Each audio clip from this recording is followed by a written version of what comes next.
When we begin to understand the narcissistic dynamic through the lens of attachment, something important shifts in how we interpret their behavior. What appears on the surface as control, this need to dominate conversations, to dictate emotional tone, to subtly or overtly shape your choices, is often misread as confidence or even malice alone.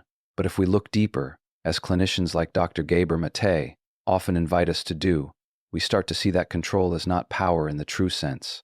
It is compensation. Control in this context is an adaptive strategy born out of insecurity.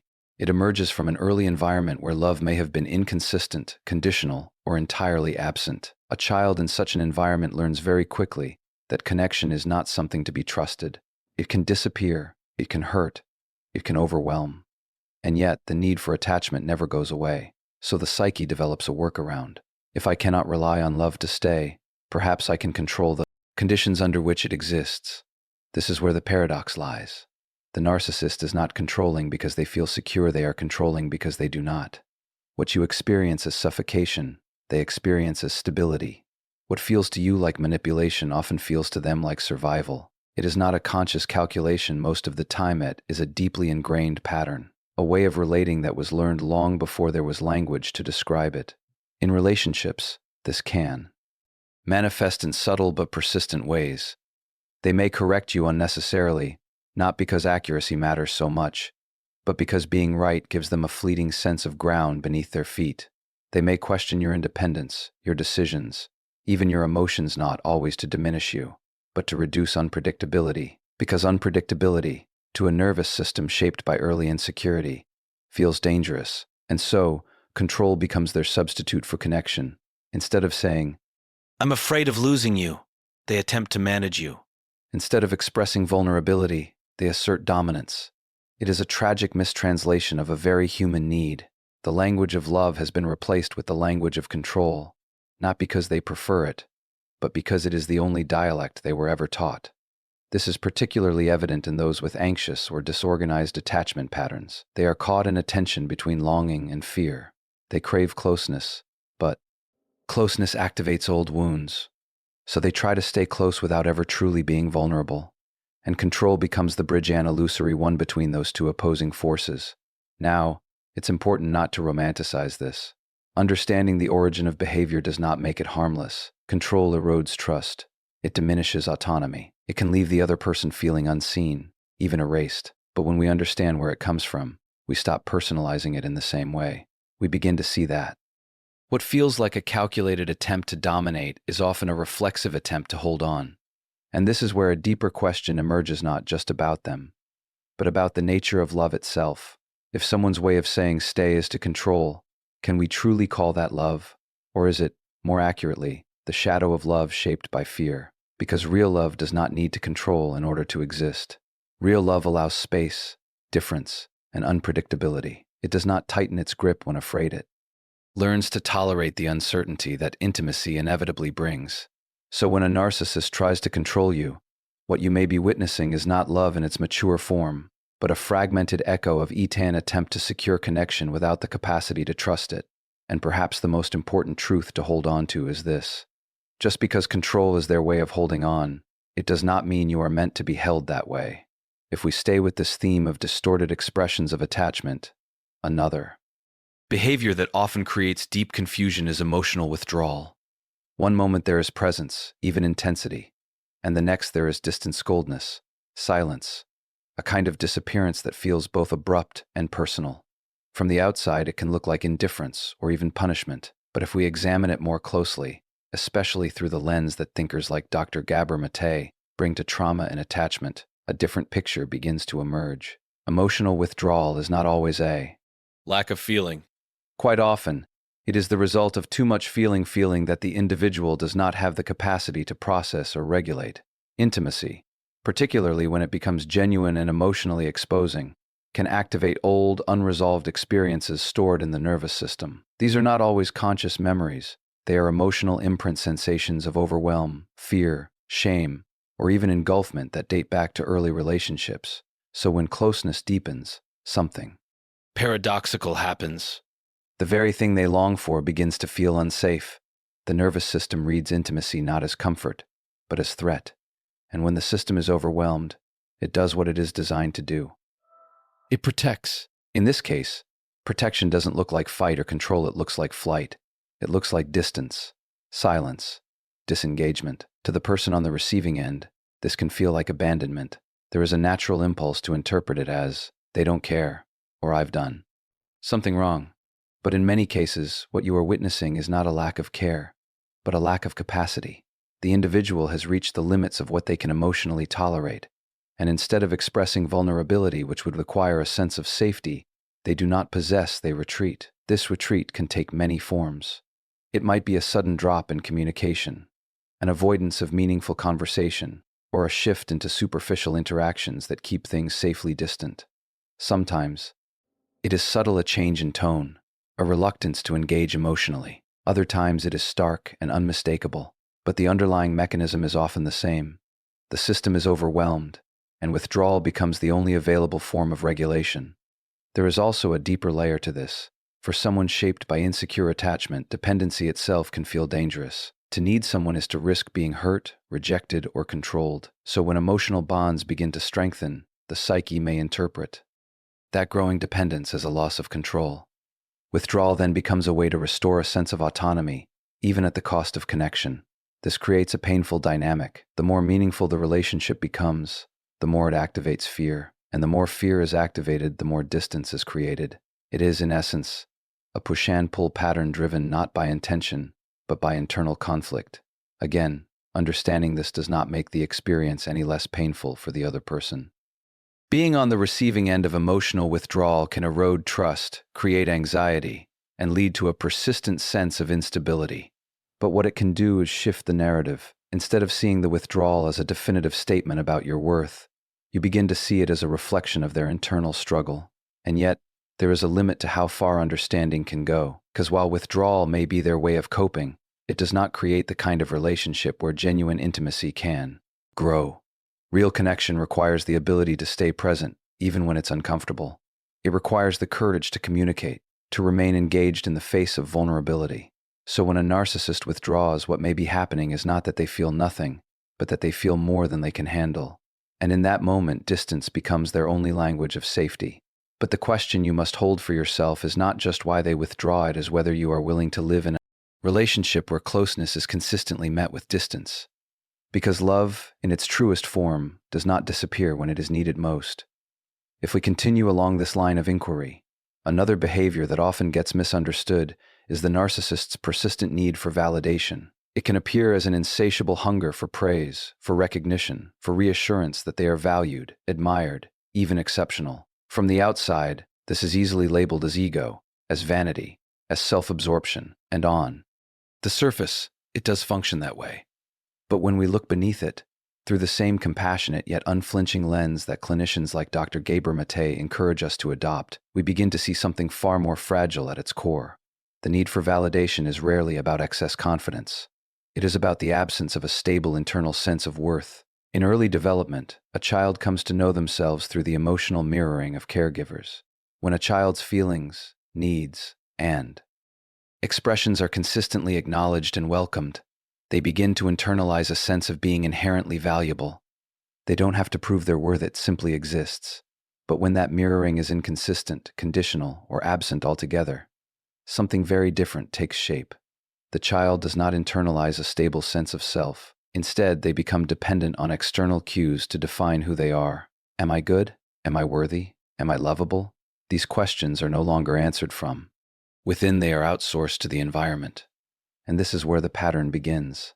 What we later call narcissistic validation seeking is often an adult expression of a child's unmet need to be seen. It is not simply a desire to be admired, it is a compulsion to feel real, to feel enough, if only for a moment. Each compliment, each affirmation, each sign of approval acts as a temporary stabilizer for a self that does not feel secure on its own. But because this sense of worth is externally sourced, it is inherently unstable.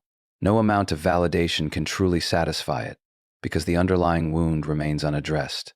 The reassurance fades quickly, and the need returns often stronger than before.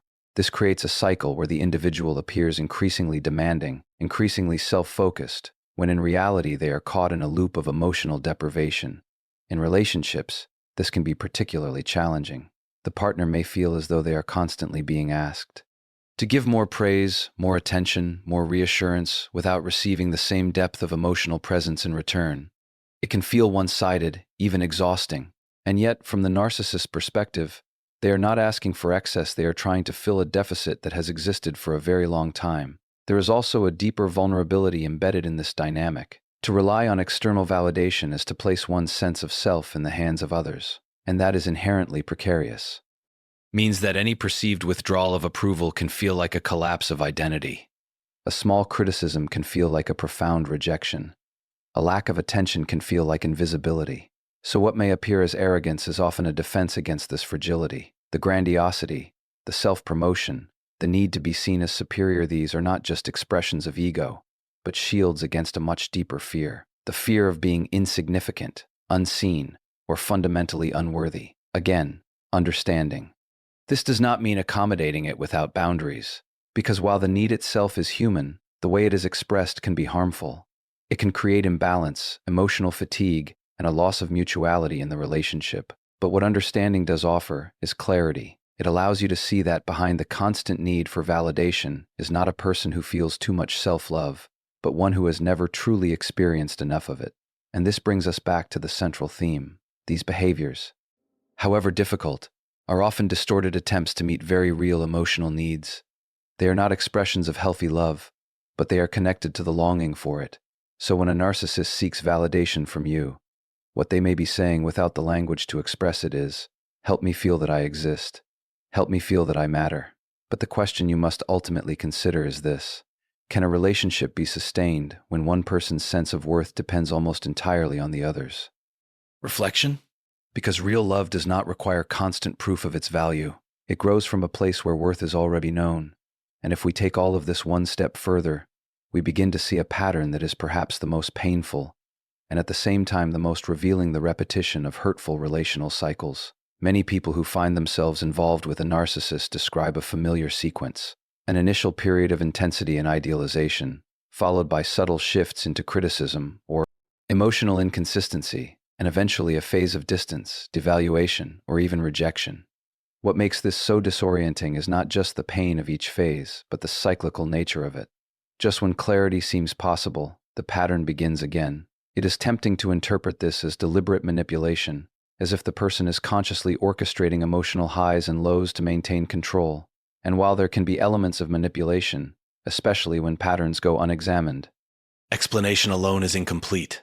because when we look through the lens that thinkers like Dr. Gabor Maté bring to human behavior, we are invited to ask a deeper question. Not just what is happening, but why it feels so familiar to the person enacting it. Human beings are, in many ways, shaped by repetition. Early relational experiences create internal templates, unconscious expectations about what love feels like, how it behaves, and what role we must play within it. If a child grows up in an environment where love is inconsistent, where affection is followed by withdrawal, where closeness is intertwined with anxiety or pain, that pattern does not simply disappear with time. It becomes internalized. It becomes, in a very real sense, normalized. So later in life, when they enter into adult relationships, there is often an unconscious pull toward what is familiar, even if it is painful. Stability can feel foreign, even unsettling.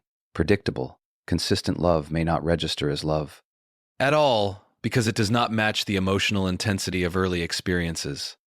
And so, without conscious awareness, the individual begins to recreate the very dynamics that once shaped them. This is not about intention in the conventional sense. It is not that they sit down and decide to hurt, to withdraw, to destabilize. It is that their nervous system is organized around a certain understanding of connection, one that equates love with unpredictability, with tension, with emotional Fluctuation. In that framework, the cycle of idealization and devaluation is not a strategy, it is a reenactment. The idealization phase, for instance, can be seen as an attempt to finally experience the perfect, unconditional connection that was missing early on. There is a kind of hope embedded in it, even a longing for repair. But because the underlying wounds have not been integrated, that ideal cannot be sustained. Reality inevitably intrudes, and with it, the old fear of inadequacy. Fear of rejection. Fear of losing control.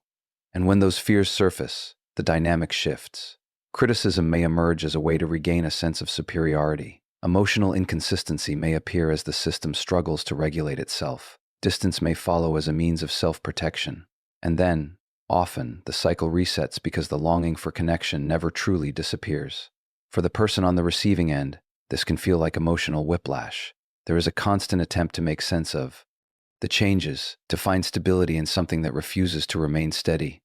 And over time, this can erode not only trust in the relationship, but trust in one's own perceptions. But when we understand the role of repetition, something becomes clearer. These patterns are not random, they are deeply rooted, and they persist because they are familiar, not because they are fulfilling. They represent the only version of love that the individual has learned to recognize. And yet, recognizing this truth Also brings us to an important boundary.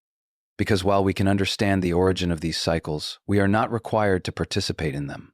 Awareness does not obligate endurance. Real love does not depend on reenacting old wounds. It does not require cycles of harm in order to feel alive. It is not built on instability, but on presence, consistency, and mutual growth.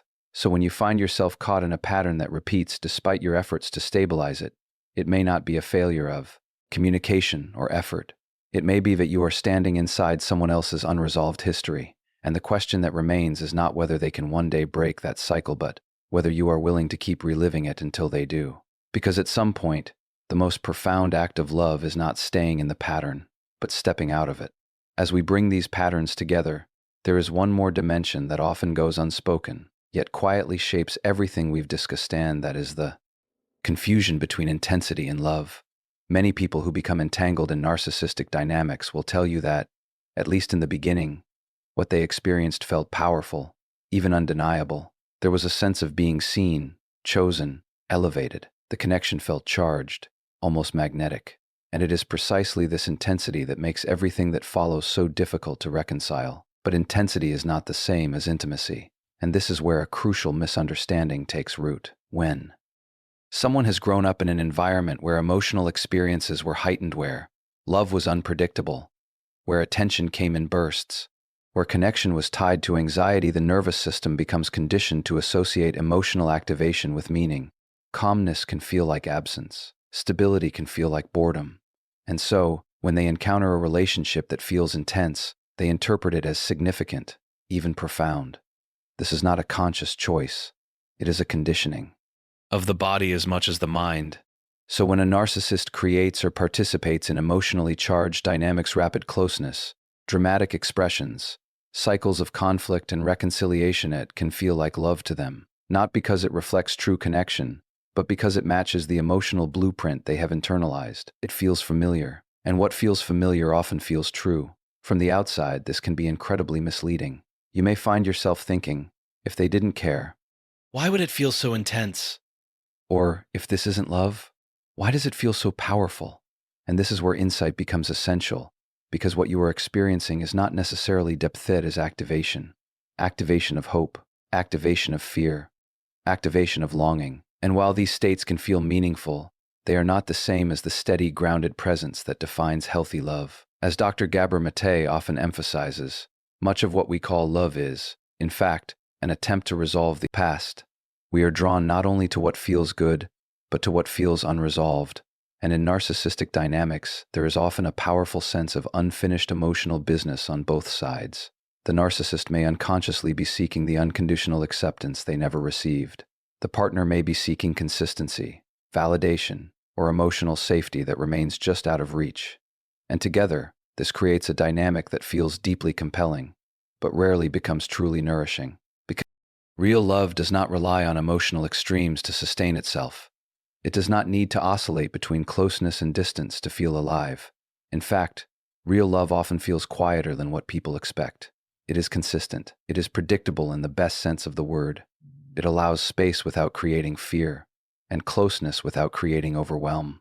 This doesn't mean it lacks depth, it means it is not dependent on instability to create it. So when a narcissist engages in behaviors that generate intensity, whether through idealization, emotional fluctuation, or dramatic expressions, it can be mistaken for a deeper form of connection. It can feel like passion, like significance, even like destiny. But intensity without safety is not love, it is emotional volatility. And the danger lies in confusing the two. because once intensity becomes the measure of love, anything stable begins to feel insufficient. This is where a shift in awareness becomes not just helpful, but necessary. It requires asking a different kind of question, not how strong does this feel, but how safe does this feel? Not how intense is this connection, but how sustainable is it? Because in the end, love is not proven by how high it can rise in moments of emotion, but by how steadily it can remain in moments of truth. And perhaps the most important realization is this: if a connection keeps you in a state of emotional turbulence, no matter how powerful it feels, it may not be bringing you closer to love it. Maybe keeping you from it.